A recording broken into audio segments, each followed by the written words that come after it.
Looking back over 30 years, I really think there's been a sea change in how the body politic and the populace looks at growth management. 30 years ago, it was a foreign concept, really. Forests were coming down, wetlands were being filled, highways were jammed, kids were going to school in portable buildings because we couldn't build the schools fast enough. We didn't have land use laws in those days like we do today. And so it was pretty much anything goes. And so in response to the growth that was happening, unrestrained growth, gridlock, etc., a logical follow-on was to again push for state regulations and standards for land use planning and zoning. Legislative change, to a large extent, does not originate with the legislature. It was the citizen effort that was either dovetailing with or prodding the legislative effort.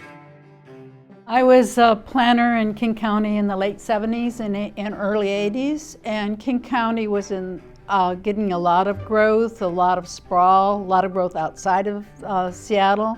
The governor appointed a commission, the Growth Strategies Commission, and our job at the commission was to work through how to make the Growth Management Act work through some of the details, how it would be implemented.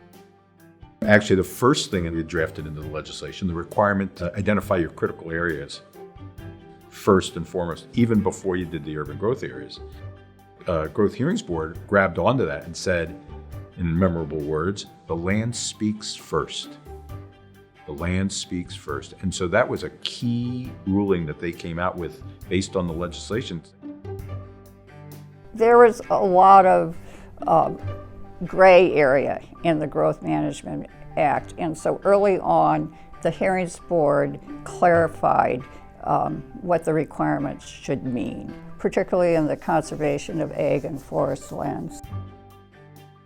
There definitely was a role for an organization to identify the shortcomings in the legislation and then bring the appeals. That organization became 1,000 Friends of Washington, later changed to Futurewise. They didn't have specific requirements in many things, and there wasn't a review and certification process. So it really depended on an organization like Futurewise to be able to be the advocates for helping work through what the specific requirements of the Growth Management Act. They were heroes. Futurewise was a hero.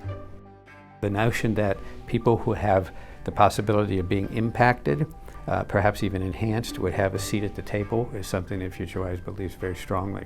Looking for inclusive results in which many, many aspects of Washington society and economy and culture can benefit from the implementation of the law. Our landscape is very different than it was 30 years ago. And so it's a new generation. And I'm very excited about that. It's a generation of people who have a commitment to this state. I think that Futurewise has a great future. I think it's needed as much as it was 30 years ago, but in a different way, in a different manner. Gave me new appreciation for Futurewise when I saw what limited resources they have and what a small staff they have, and still they're able to continue to bring the type of cases that will make a difference in GMA's implementation. And so I guess I'm glad to be part of a group that I look on as the chief defender of the GMA.